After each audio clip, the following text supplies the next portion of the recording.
Master 70కి పైగా సినిమాలకి choreography చేసి మంచి పేరు సంపాదించుకున్నాడు.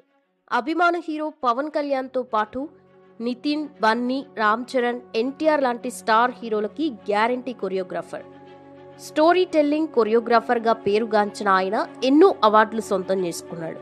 ఇటీవల ఏపీలో జరిగే ఎన్నికల్లో జనసేన పార్టీకి స్టార్ క్యాంపెయినర్గా పొలిటికల్ ఎంట్రీ కూడా ఇచ్చాడు. ఇక మెకానిక్గా కెరియర్ మొదలుపెట్టి స్టార్ కొరియోగ్రాఫర్గా ఎదిగాడు. అయితే మూవీ డైరెక్టర్ అవుదామనుకుని సినీ ఫీల్డ్లోకి వచ్చి డాన్స్ మాస్టర్ ఎలా అయ్యాడు, అవకాశాల కోసం చెప్పులు అరిగేలా తిరుగుతూ కొరియోగ్రాఫర్గా ఛాన్సులు ఎలా వచ్చాయి, వరుసగా సినిమాల్లో ఛాన్సులు దక్కించుకుంటూ ఇటీవల వివాదాల్లో చిక్కుకుంటూ ఎందుకు వార్తల్లో నిలుస్తున్నాడు, ఇలా ఎలిగేషన్స్ రావడానికి కారణం వారేనా? జానీ మాస్టర్ ఎదుగుదలని తట్టుకోలేక ఇలా టార్గెట్ చేశారా? జానీ మాస్టర్ గురించి మీకు తెలియని ఎన్నో నమ్మలేని నిజాలు ఇప్పుడు ఈ వీడియోలో మనం తెలుసుకుందాం. స్కిప్ చేయకుండా పూర్తిగా చూసేయండి.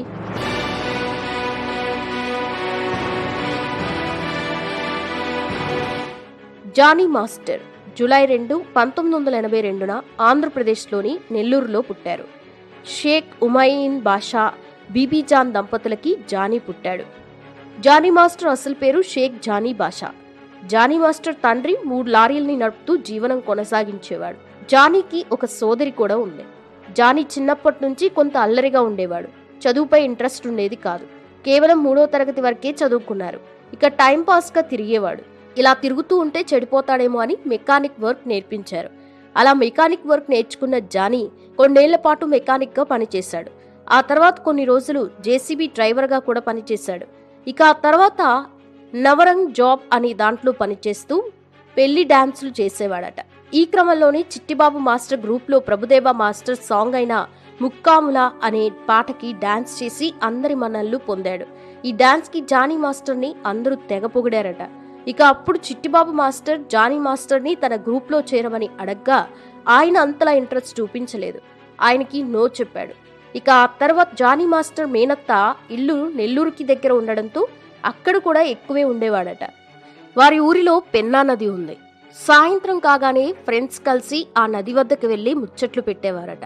ఈ క్రమంలోనే ఒకరోజు ఆ ఆడ శిశువుని ఓ పంది తింటూ ఉండగా చూశాడు. వెంటనే దగ్గర వెళ్లి చూశాడు. ఆడ శిశువును పంది తినడంతో కంటతడి పెట్టాడు. కేవలం ఆడపిల్ల అని ఇలా వదిలేశారని, డబ్బుంటే ఇలా పడేసేవారు కాదేమో అనుకున్నాడు. పెంచుకునేవారు కదా అని అనుకుని ఎలాగైనా డబ్బు సంపాదించాలని నిర్ణయించుకున్నాడు. డబ్బు ఎక్కువగా ఉన్న రంగాలు 1 రాజకీయం, 2 సినిమా, 3 బిజినెస్. వాటిలో సినిమా రంగం ఎంచుకున్నాడు. మరి సినీ ఇండస్ట్రీకి రావాలంటే ఏమైనా తెలుసుండాలిగా. ముందు నుంచి డాన్స్ వచ్చినా ఆయనకి డాన్స్ పై అంత ఇంట్రెస్ట్ ఉండేది కాదు. చదివేమో లేదు. డైరెక్టర్ అవ్వాలని ఫిక్స్ అయ్యాడు. హైదరాబాద్ వెళ్లాలని ఇంట్లో చెప్పేశాడు. ఇంట్లో ఒప్పించి హైదరాబాద్ వచ్చాడు. ఇక డాన్స్ చేస్తూ అసిస్టెంట్ డైరెక్టర్గా ఛాన్స్ కొట్టాలని చూశాడు. అయితే డాన్స్ చేయాలంటే కార్డు పొందాలి. మొత్తానికి డబ్బులు కట్టి ఆ డాన్స్ కార్డ్ అయితే పొందాడు. ఇలా కొన్ని సినిమాల్లో గ్రూప్ డాన్సర్గా చేసేవాడట. ఇలా ఒక్కో పాటకి 3,000 రూపాయల వరకు అమౌంట్ వచ్చేయట. ఇవేగాక ఇంటి నుంచి జానీకి అతని తండ్రి నెలకి 4,000, 5,000 రూపాయలు పంపేవాడట. అయితే అతని లక్ష్యం మాత్రం డైరెక్టర్. అప్పుడు స్టార్ డైరెక్టర్లైన పూరి జగన్నాథ్, వివి వినాయక్ దగ్గర అసిస్టెంట్ డైరెక్టర్ ఛాన్స్ కొట్టాలని చూశాడట. అయినా ఒక్క ఛాన్స్ కూడా రాలేదట. ఇవన్నీ కాదు, తానే ఒక స్టోరీ రాసుకుని తన అభిమాన హీరో పవన్ కళ్యాణ్తో ఒక సినిమా తీయాలని అనుకున్నాడు. డైరెక్టర్ చేస్తానని కాళ్ళు అరిగేలా తిరిగిన అవకాశం మాత్రం రాలేదు. అదే సమయంలో D3కి ఛాన్స్ వచ్చింది. ఆ షో కొరియోగ్రాఫర్గా పనిచేశాడు. అయితే సినిమాల్లో మాత్రం అవకాశాలు మాత్రం రాలేదు. ఈ క్రమంలోనే కొన్ని పరిచయాలతో పవన్ కళ్యాణ్ దగ్గరికి ఒక స్టోరీ పట్టుకుని వెళ్ళాడు. ఇప్పుడు డేట్స్ లేవు, 4 ఏళ్ల తర్వాత చూద్దామని చెప్పాడట. ఇక అప్పటి నుంచి పవన్ కళ్యాణ్ షూటింగ్ ఎక్కడ ఉంటే అక్కడికి వెళ్ళేవాడు. ఎంతలా అంటే పవన్ కళ్యాణ్కి విరక్తి కలిగించేలా పోయాడట. కట్ చేస్తే ఇక జానీ మాస్టర్కి ఎన్ని రోజులుగా కొరియోగ్రాఫర్గా అవకాశం రాలేదు. ఈ క్రమంలోనే మగధీరాలో ఓ సాంగ్ కావాలని రాజమౌళి అడిగారట. ఇక సొంతగా 50,000 రూపాయలు ఖర్చు పెట్టుకుని సాంగ్ షూట్ చేసి ఇచ్చాడు. అది చూసిన రాజమౌళి ఈ సినిమాలో ఛాన్స్ ఇవ్వడం కుదరదన్నాడట. దీంతో జానీ మాస్టర్ డిప్రెషన్లోకి వెళ్ళిపోయాడు. అప్పుడే జానీకి సిరాజ్ పరిచయం అయ్యాడట. ఇద్దరూ ఒకే రూమ్లో ఉండేవారట. ఇక ఇప్పుడే జానీ జీవితానికి కీలక మలుపు అని చెప్పొచ్చు. ఇలా అతిగా ఖర్చులు పెట్టొద్దని, డబ్బులు ఆదా చేయాలని చెప్పేవాడట. తానే జానీ డబ్బులు తీసుకుని ఖర్చు పెట్టేవాడట.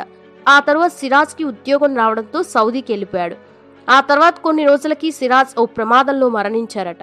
ఇక అప్పటి నుంచి 3 నెలలకి జానీ మాస్టర్ ఏడుస్తూనే ఉండేవాడట. ఇక అప్పుడే హీరో నితిన్ ఫోన్ చేసి ద్రోణా సినిమా కొరియోగ్రఫీ చేస్తావా అని అడిగాడట. అలా ఫస్ట్ ఛాన్స్ వచ్చింది. ఆ సినిమాలో ఏ మాయ చేసావే పాటకి కొరియోగ్రఫీ చేశాడు. ఆ తర్వాత వరుసగా నితిన్ సినిమా రెచ్చిపో కూడా చేశాడు. ఆ తర్వాత మరో నితిన్ మూవీలో కూడా కొరియోగ్రఫీ చేశాడు. ఇక ఆ తర్వాత అవకాశాలు రాలేదు. ఈ క్రమంలోనే రాజమౌళి, సునీల్ హీరోగా నటించిన మర్యాద రామన్న సినిమాలో రాయరాయి అనే సాంగ్ కొరియోగ్రాఫర్ గా చేయమని అవకాశం ఇచ్చాడు.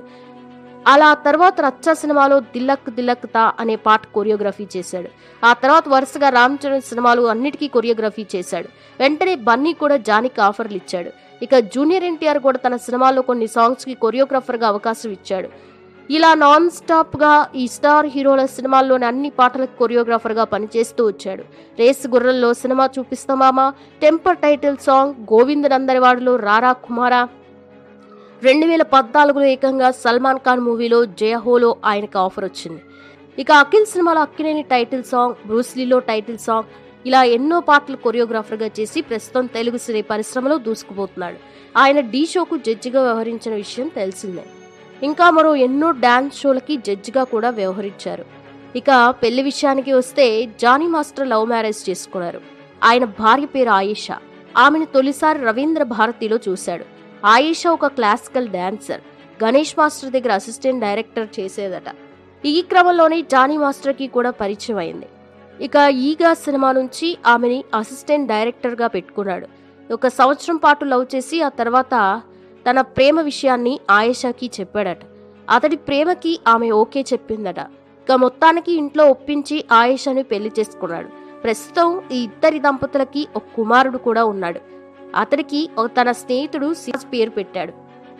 అయితే అతడి కుమారుడు పుట్టినప్పుడు అవకాశాలు లేవట. ఆమె భార్య ఆయేషా డెలివరీ టైంలో ₹1 లేవట. డాక్టర్ దగ్గరికి వెళ్తే ఆపరేషన్ చేయాలని, పరిస్థితి సీరియస్ గా ఉందని చెప్పారట.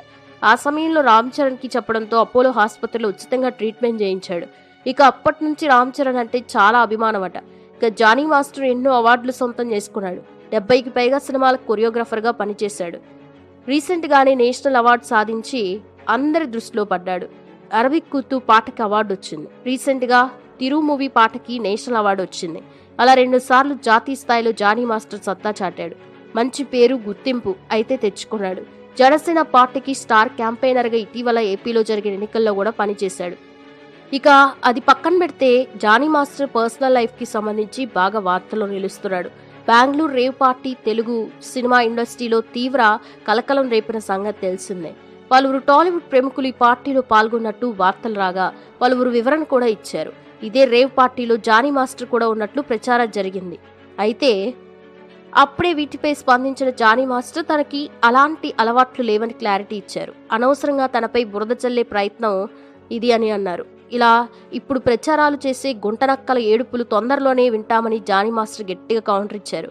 ఇక తాజాగా ఓ అమ్మాయిని లైంగికంగా వాడుకుని మోసం చేశాడని జానీ మాస్టర్పై కేసు నమోదైంది.